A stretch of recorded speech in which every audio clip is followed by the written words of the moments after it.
Hey man, let me borrow some brushes. Are you going to use them to clean out your earwax again, Daryl? No, I'm squeaky clean in every orifice now. All right. What brushes do you need? Yeah, I'll take Grandpa's nose hairs, Fickle Tickler, Gentleman Walrus, Kamehameha Quintuple Zero, and Chris Pratt's Popsicle Stick.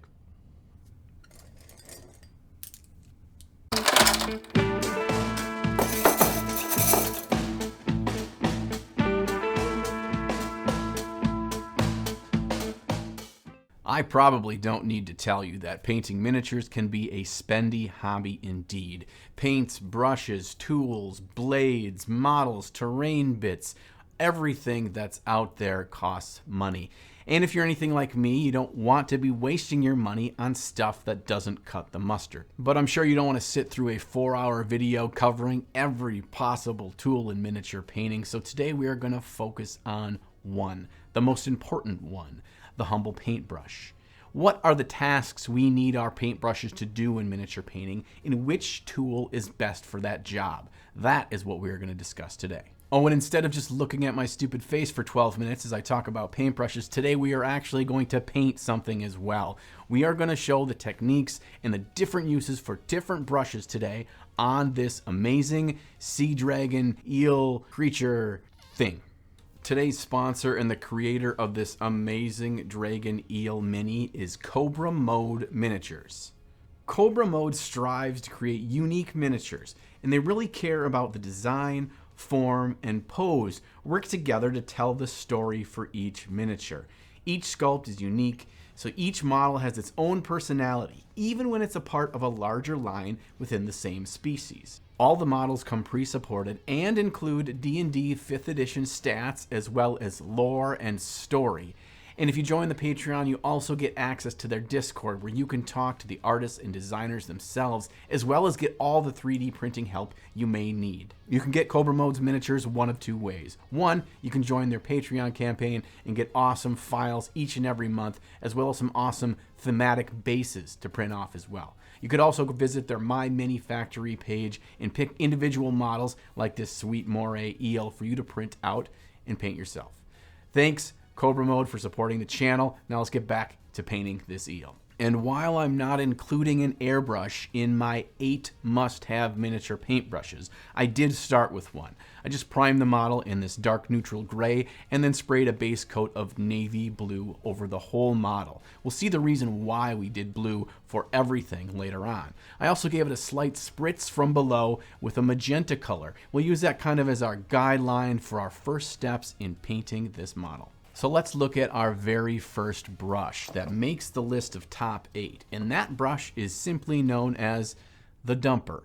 The dumper is the brush that does everything else that you don't want your good brushes to do. It scoops paint out of the pot. It mixes it on the palette. It grabs texture paste. It mixes up PVA glue and applies it for your base textures. You use this one when you don't want to use anything else. My preferred dumper brush is an old, cheap synthetic brush that I originally used for slapping on base coats or even wet blending on my models. It starts with a nice tip, but that tip curls and goes quickly. So after a couple of months, it becomes a dumper. I just take a scissors and chop off those top bristles so it's kind of flat on top, and then I can use it for stippling as well. Stippling is naturally really hard on brushes. You are literally jabbing the model with the tip of your brush. You don't want to do that with a nice brush. But with this one, we have a nice wide spread of bristles that we get to create this nice texture with our old brush. And our second brush, which is the one I find myself using more and more recently, is simply known as Lil Smoosh. Lil Smoosh here is an old little detail brush, a synthetic one, and his tip is long since gone. I think this one was a pretty cheap one, but eventually once the tip gets gone, it becomes a perfect little stippling tool. Again, I may snip off a bit of the bristles so it has a blunter tip instead of a nice sharp point. Lil Smoosh is great when we need to dry brush or stipple in a nice tight area, but still create that texture we're looking for. It gives me a lot more control than a big, wide dry brush. It also spreads the bristles really well. So every time I dot that miniature, I've created 8, 10, 12 little dots of paint with texture. And as I keep tapping, I'm building up and creating layers and depth of color in just a mere moment. Nice high quality sable brushes are wonderful, and we're going to get to one of those later, but they're also quite expensive, especially for a really good one that's going to last you a while. And that's why we need a tweener. The tweener is a nice sharp tip brush, but it's a cheap one. That means that over time it's going to die. And when it does die, then I get to turn it into a little smush, or maybe a brush for oils, or maybe something else entirely. The point is, I'm not putting so many hours into my expensive brushes, because this one can do a lot of detail work just on its own. In fact, when you're starting out, I'd rather you own a couple of tweeners than spend way more on an expensive sable hair brush. And to beat you to the punch, in the comments section, I am going to put links to all the brushes as well as other things that I use, like this brush case, in the video description below. You get to support the channel with no extra cost to you, and if you buy anything through Monument Hobbies, you even get an additional 10% off for anything you buy there. Also, if you're from North America, I have an exciting announcement that I am partnering up with Michigan Toy Soldier, my favorite place to order all my hobby needs. If you think of it, they can get it. If you use the promo code NINJAN2021 at checkout, you get 15% off MSRP, anything you buy. Check them out. Now, those of you that succeeded your perception check will notice that my brush case here has 10 brushes in it, but the list only says 8. There's good reason for that. Our next brush is known as the Workhorse. This is a high quality synthetic round brush. I have 2, that's why there's an extra brush in here. I've got a bigger one that I use for bigger flat sections of a model, maybe even something a larger scale like a 72mm or a bust. And I've got my smaller one that works great even on 25mm models.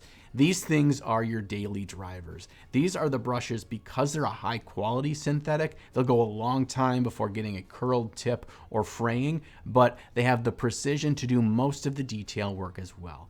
In general, for me, I could do 70 to 80% of any model with just a good, solid synthetic brush. Whoop, you'll notice here that I hop back to Lil Smoosh for a moment after doing some daily driver workhorse action on this belly of the eel. This way I can kind of blend back in my textures as well as the colors naturally. And a thing important to note while you're stippling is, just like dry brushing, you want to remove most of the paint from the brush before you actually start stippling on the model. Otherwise, you'll leave these big globs on there that are obvious and a little bit distracting. When you need precision, when you need to draw a thin white line across that cloak, when you need to dot every tiny detail and sparkle of light, there's one tool that you turn to, and that's Excalibur.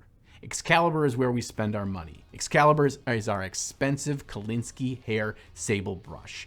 I know people are going to ask, what are my preferences for this? Right now, I've got 2 brands that I love. First of all is Broken Toad and their new Mark Series 3 sable brushes. They are a thing of beauty. And I also love the Monument Bomb Wick Igniter series. They have a nice big full belly with still having a tiny, tiny sharp tip, meaning I can get big areas of a model and little areas of a model. Again, part of why this whole brush setup has 8 brushes is to prevent us from burning through our $15 brushes every month or 2. Now, dry brushes often get a bad rap in the mini painting community, especially for those that are trying to get better and better and look down on them.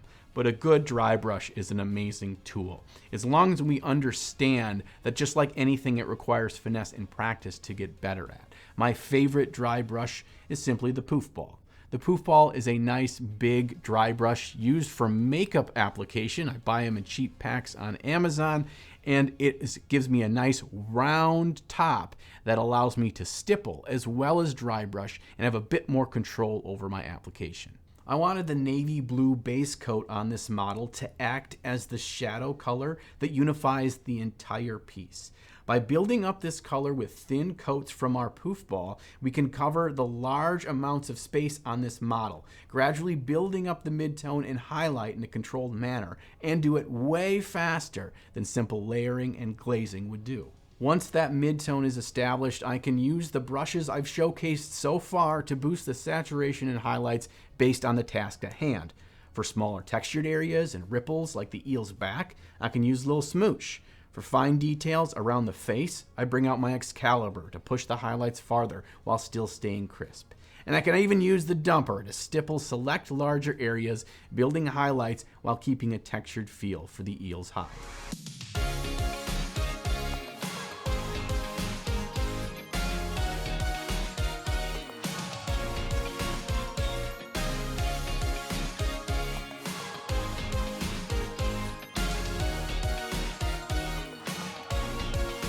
You'll probably notice I'm using my 3 different stippling brushes quite a bit in this video and in this model, and there's a couple of reasons for that. First of all, it's a bigger model with a lot of large surfaces, and those things tend to be boring unless we build in some kind of texture or pattern to the piece, and so it really helped me get an interesting looking model a lot quicker by using stippling. And secondly, lately I've been really inspired by artists like Dave Colwell, who are amazing painters, create some of the most insane miniatures that are being put out today. And he uses almost exclusively stippling techniques. And I figure if he can do it, I'm excited with what he can create. Maybe I should practice that as well and add that to my kit of techniques that'll make me a better painter overall.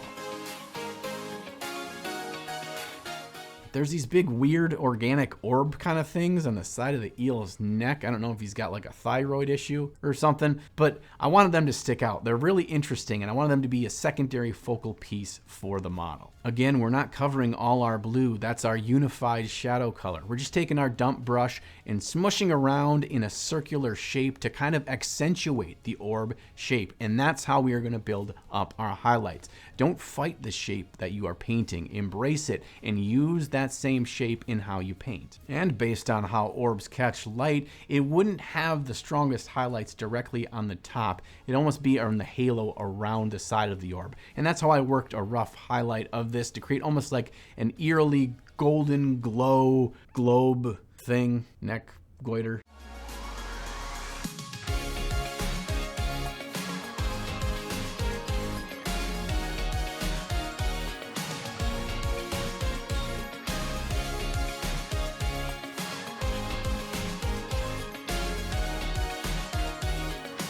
And as we're getting to the final part of the model, which is the eyeballs, we are going to bring out our final brush. He is lovingly known as the Little Bastard.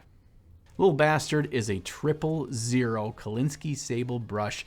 Probably only has about 6, 7, 8 hairs in the entire brush. He's tiny, and he is named Little Bastard for a reason. If you've ever used one of these tiny, tiny brushes, you realize that working with acrylic paint, it likes to dry really fast. One tip that I have in using a Little Bastard is don't thin your paint with water. I use either a flow aid, a paint retarder, or a magic mix by Yo Sonia. They thin the paint, but they also give you a longer dry time. And there we have it. Those are my 8 go-to paintbrushes as well as how I use them. So what do you say? Are there any other kinds of brushes that you use that I wasn't naming here that you find are your go-tos?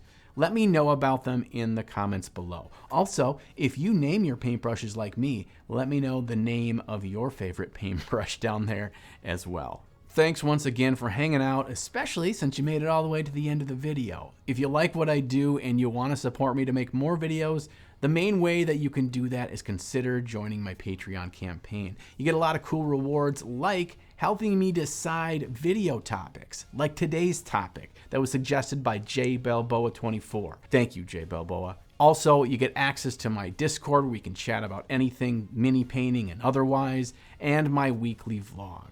So, until next time, take care of yourselves, be good to one another, and get out there and slay that gray. Weasel Nightingale, Shogun Shotgun, Peninsula Pile Driver, infamous 2-hair Hurricane, Susan Sarandon Salami Tray. Take a Primo Primerino.